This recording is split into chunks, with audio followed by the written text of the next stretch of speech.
એક ગામમાં જમનામાં કરીને એક ડોશીમાં રહેતા હતા. કદાચ તમે બધા આ વાત સાંભળી જ હશે, પણ છતાં પણ એકવાર આજે હું તમને આજે આ ધોળકિયા પરિવારના બધા અને વડીલો બધા જ્યારે અહીંયા બેઠા છો ને, એટલા વાત ફરી પાછી દોહરાવું. અને જમના ડોશીને ભગવાનના નામ હારે કોઈ લેવા દેવા નહીં.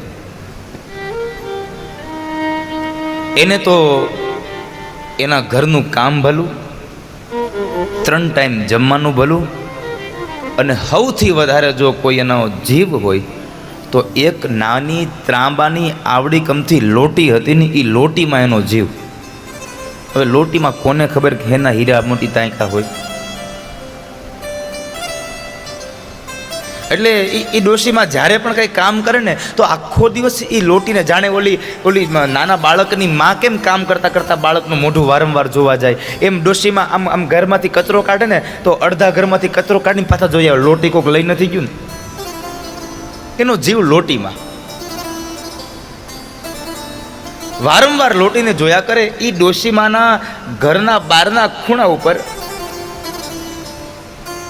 બીજા ડોશીમાઓ શેરીઓવાળા સત્સંગ કરે.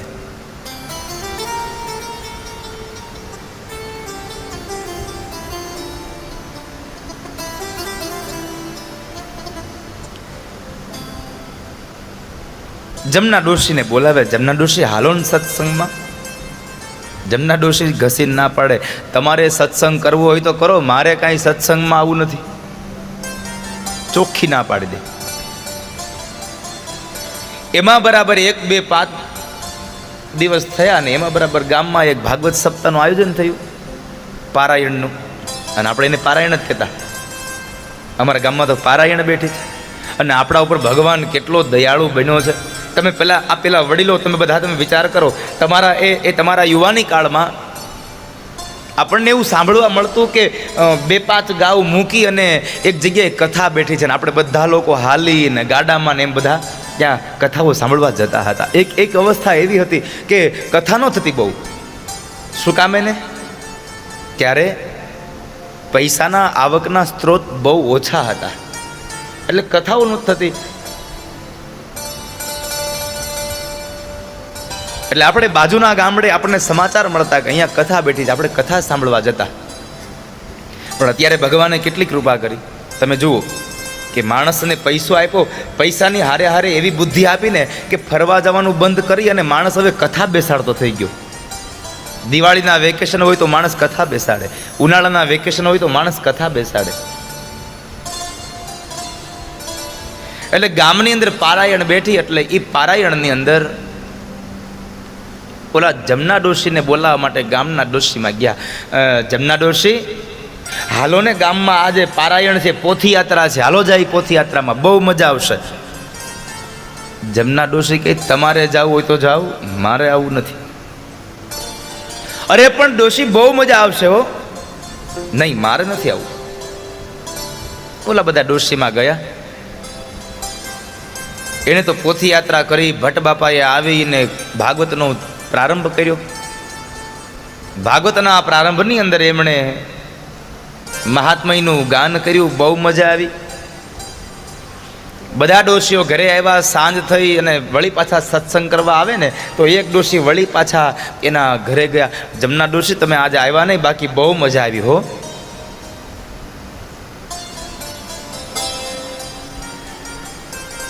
થોડીક વાત કરીને વયા ગયા. બીજા દિવસનો સવારનો સમય થયો એટલે વળી પાછા બધા ડોશી ભેગા થઈને કથામાં જતા હતા ને તો 2 ડોશી વળી પાછા જમનામાને બોલાવા ગયા કે નહીં ને આવડી આ કદાચ આપણી વાત મને ને આવે તો 2 નામ ભગવાનના લે તો સુધરી જાય એનો ભાવ.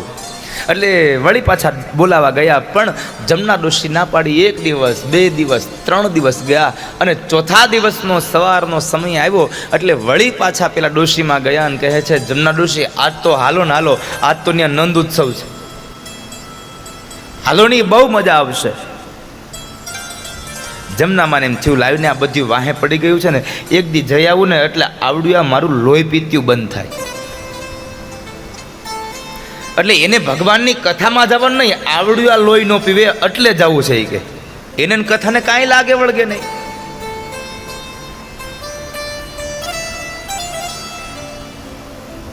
બધા ડોશીએ હાથમાં નાની એવી થેલી લીધી અને થેલીમાં બધા ડોશીએ ઓલી મૂછડી લીધી, ઘઉંની ચોખાની, એને મૂછડી લીધી.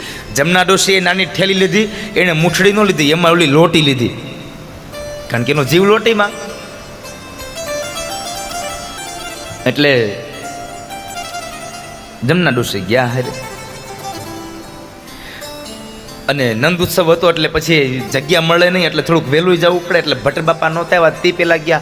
એટલે જમના ડોશીએ તો સરસ મજાના થાંભલાઓ હતા ને, જે મંડપ, એનો મંડપનો થાંભલો ગોતી અને ટેકો દઈ અને આંખો બંધ કરીને બેઠા છે. બીજા બધા ડોશીઓ હજી સત્સંગ કરે, જમનામાં હુઈ ગયા. લ્યો, એ નીંદર આવી ગઈ, એને નીંદર આવી, સૂઈ ગયા. અને ભટ્ટ બાપા આવ્યા, એણે મંગલાચરણ કર્યું, ધૂન ગવડાવી, કથા કરી, નંદ ઉત્સવ કર્યો. ભટ્ટ બાપા આમ જોવે ને ત્યાં એની નજર ગઈ કોલા ડોશીમાં હુઈ ગયા છે. કથા પૂરી થઈ ગઈ, પ્રસાદ મેંડો વેચાવા પંજરીનો. ગયા બધાય, ભટ્ટ બાપા ઉતારે ગયા. ઓલા બધા ડોશી ઊભા થયા તોય જમનામાં ઊભા ન થયા. ડોશીને થાળ પડ્યા, જમનામાં ગઈ કે હું? એક ડોશીએ કીધું હે જમનામાં, તોય ન જાય. બીજા ડોશીએ હાથ બાવડું પકડ્યું, જમનામાં ઉઠાડ્યા. હા હા, અરે ઊભા થાવ, હાલો કથા પૂરી થઈ. હે કથા પૂરી થઈ, કથા પૂરી થઈ કીધું. ઊભા થયા, ઓલી થેલી લીધી ને, થેલી થોડીક હળવી થઈ ગઈ, થેલીમાં વજન ઘટી ગયો. એટલે આમ જમનામાં આશ્ચર્ય સાથે આમ ખોલીને જોયું, અને લોટી કોક ચોરી ગયું, એની લોટી કોક લઈ ગયું. એ લોટી લઈ ગયું પછી તો જમનામાં જે ઉપાડો લીધો છે લોટી હાટું, બધી ડોશીઓને કીધું હું તમને ના પાડતી હતી, મારે નથી આવવું, મારે નથી આવવું. આ હું અહીંયા આવી, હું ફાયદો થયો? આ મારી લોટી કોક લઈ ગયું, મારી લોટી વગર તો મારો જીવ મૂંઝાય. હવે મારી લોટી વગર મારો જીવ મૂંઝાય, મને મારી લોટી લઈ આવી દો, મને મારી લોટી લઈ આવી દો. એક ડોશીમાં કે આને ન લાવ્યા હોત તો સારું હતું, આની લોટી હતો આપણું લોહી પીતું. કરવું હું? ઘણા લોકોને પૂછ્યું, હે ભાઈ તમે હે બેન લોટી ભાળી, લોટી ભાળી, પણ કોઈ હા ન પાડે. એટલે એક ડોશીમાં જરાક થોડાક બુદ્ધિવાળા હતા, એક કામ કરીએ. ઓલા ભટ્ટ બાપા ઉપર બેઠા હતા ને, તો કદાચ એને ખબર હોય, એને પૂછી આવી. હાલો, તે જમનામાં લઈને આવ્યા. તો ઉતારે, ભટ્ટ બાપા, હા ડોશીમાં બોલો. એ અમારે આ જમનામાં આજ પહેલી વાર કથામાં આવ્યા, અને એને અંતરમાં વાલી એક લોટી હતી ને, એનો જીવ લોટીમાં રહે છે, અને કથામાં આવ્યા ને તો એની લોટી કોક લઈ ગયું છે. તમને ખબર છે કોણ લઈ ગયું? ભટ્ટ બાપાએ પૂછ્યું, ક્યાં છે જમનામાં? આ રહ્યા. ભટ્ટ બાપાએ નિરખીને જોયું કે હું આવ્યો ને તે પહેલાં હુઈ ગયા હતા, હું વયો ગયો તો ઉઠા નહોતા, એ ડોશી છે. એટલે ભટ્ટ બાપાએ બુદ્ધિ વાપરી. હા હા, આ ડોશીમાની લોટી ને, હા મેં એ ઓલા છોકરાને જોયો જ તો. એ કે ત્યાં તો જમનામાં બધી ડોશીને આમ માજ્યું કરીને, હે ભટ્ટ બાપા એ છોકરો કોનો હતો? ભટ્ટ બાપા કે એ મને ખબર, એના બાપાનું નામ તો મને નથી આવડતું. તો એ છોકરાનું નામ આવડે તમને? હા, એ છોકરાનું નામ આવડે. એ છોકરાનું નામ નારાયણ હતું. છોકરાનું નામ નારાયણ. એમ જમનામાં બધી ડોશીને હારે લઈને નીકળ્યા. ગામમાં જે સામું મળે ને પૂછે કે હે ભાઈ આપણા ગામમાં આ નારાયણ નામનો છોકરો કોણ છે? બધા કે હવે આ તો ડોશીમાં પહેલી વાર સાંભળ્યું. અરે ના ના, ઓલા ભટ્ટ બાપાએ કીધું છે નારાયણ નામનો છોકરો છે ને, એ મારી લોટી લઈ ગયો છે. રાત ગઈ, પણ રાતે માને નીંદર આવે છે ને, સાંજે એને વાળું ન કર્યા, કારણ કે જીવ એનો લોટીમાં. વાળું ન કર્યા. પછી બરાબર રાતે, આખી રાત આમથી આમ, આમથી આમ, આખી રાત વિચાર કર્યો, આ નારાયણ કોનો દીકરો છે? બહુ વિચાર કર્યો, પણ એને યાદ ન આવ્યું કોનો છોકરો. સવાર થયું ને એટલે કથાનો 5મો દિવસ હોય. રોજના માટે ઓલી બધી ડોશીમાં જમનામાને બોલાવવા આવતા. 5મા દિવસની હવાર થઈને ત્યાં વહેલી હવારમાં નાઈ ધોઈ અને જમનામાં ઓલી બધી ડોશીમાં બોલાવવા ગયા. એલ્યું હાલો કથામાં ન જવું, એને કથા રે કાંઈ લેવા દેવા નહોતા, પણ એને માત્ર ને માત્ર એની લોટી હાટું જવું હતું. એને કે નહીં કદાચ મને મારી લોટી મળી જાય. તે બધા વહેલા આવ્યા અને વહેલા આવે એટલે શું કરે, બધા ધૂન કરે, કીર્તન કરે. તે એક ડોશીમાં ગાવાનું ચાલુ કર્યું, ઓમ નમો ભગવતે. આટલું બોલ્યા ને ત્યાં જમનામાં કીધું, એ તાર નથી ગાવાનું, આજ હું ગાય. ઓલી બધી ડોશો વિચાર પડી ગયા કે આ કોઈ દી સત્સંગમાં આવી નથી, આ કોઈ દી ક્યાંય ભગવાનના મંદિરે આવી નથી કોઈ દી કથામાં આવી, અને આજ આવડી આ ગાહે હું ગાહે. અને એ વાતે સાચી છે. કોઈ દી હીરા ઘેહા ન હોય અને એને હીરો હાથમાં આપોથી જોવે કેમ? આ બહુ અદ્ભુત રચના છે. તો જમનામાને કીધું, જમનામાં તમે ગવડાવશો? અરે હા હું ગવડાવે આજ તો. અને જમનામાં એક લીટીની ધૂન બનાવી હો. કેટલી? એક જ લીટીની ધૂન હતી એની. હું તો ગઈ તી સાંભળવા પારાયણ, મારી લોટી લઈ ગયો નારાયણ. હું તો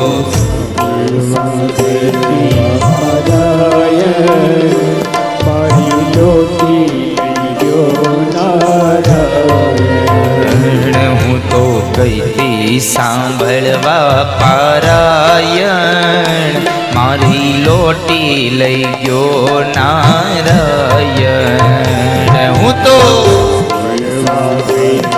પારાયણ, મારી લોટી લઈ ગયો નારાયણ. હું તો ગઈ તી સાંભળવા પારાયણ, મારી લોટી લઈ ગયો નારાયણ. હું તો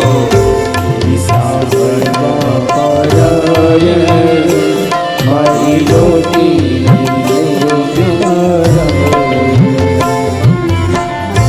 હું તો ગઈ તી સાંભળવા પારાયણ, મારી લોટી લઈ ગયો નારાયણ. એક જ લીટીની આ ધૂન. બીજી ડોસ્યું કે આ બીજી લીટી આવે તો સારું, પણ આને તો કઈ એને કઈ ભગવાન ભજવાની થોડી વાત હતી. આ તો ઓલી લોટી મેળવવાની વાત હતી. કથા પૂરી થઈ, સાંજે વિયાજા ઘેરે. સાંજે સત્સંગમાં એક માળીએ આવીને ઓલો તરફાળ પાથરો ને, હજી ઈ બેહે નો બેહે ત્યાં તો જમનામાં દોડીને આવીને બેસી જાય. એને ન્યાય ડોસ્યુને ગીત નો ગાવા દીધું, ન્યાય ચાલુ કર્યું. હું તો ગઈ તી સાંભળવા પારાયણ, મારી લોટી લઈ ગયો નારાયણ. ઓલી હંજવારી કાઢતા હોય તો આખો દી લોટી લઈ ગયો નારાયણ, લોટી લઈ ગયો નારાયણ. એક દી બેજી જાય ને જમનામાં ડોશીમાં આમ ડેલીની બહાર નીકળે અને શેરીમાં છોકરા રમતા હોય ને તો એ જમનામાને જોઈને છોકરાઓ ગાય, હું તો ગઈ તી સાંભળવા પારાયણ, મારી લોટી લઈ ગયો નારાયણ. ઈ છોકરાઓ મીંડા ગાવા. માંડ ડોશીમાં ભૂલ્યા હોય હજી લોટીને, ત્યાં છોકરા યાદ કરાવે, એ જમનામાં લોટી મળી કે નહીં?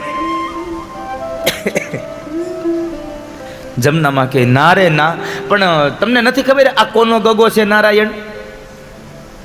છોકરાઓ કે અમે અમારે હારે કોઈ દી કોઈ રમવા નથી આવ્યો નારાયણ. આમ કરતા કરતા કથાનો 7મો દિવસ આવ્યો ને, 3 દીમાં આખા ગામમાં લોટી અને નારાયણને બેયને ચક્રાવે ચડાવ્યા. ઓ ડોશીમાં આમ જ્યાં જોવો ત્યાં લોટી નારાયણ, લોટી નારાયણ, લોટી નારાયણ. આખા ગામમાં ગમે એના મોઢે વાત સાંભળો. પાનના ગલ્લે પણ ઓલા જુવાનડા ઉભા ભાઈ કહેતા, ઓલા જમનામાની ડોશીમાંની લોટી મળી કે નહીં? લક્ષ્મીજીને વિચાર આવ્યો કે નારાયણ પ્રભુ આમ જુઓ તો ખરા, આ ઓલા ભટ્ટ બાપાએ તમારું નામ આપ્યું ને, આ ડોશીમાં અહીંયા આખા ગામમાં તમને વગોવ્યા છે. એક કામ કરો ને, એક લોટી દઈ આવો ને, એટલે તમારું નામ લેતા બંધ થાય. અને એ સમયે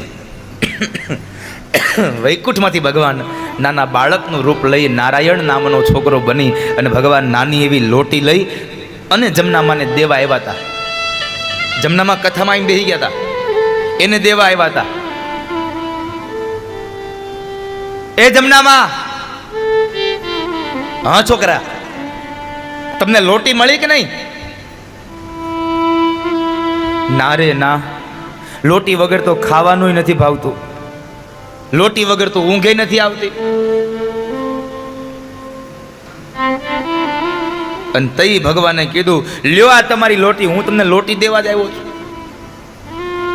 લોટી દેવા આવ્યો છું, ડોશીમાં હાથમાંથી લોટી લઈ લીધી અને લોટીને જોઈને આ જ મારી લોટી છે, મારી લોટી આ જ છે.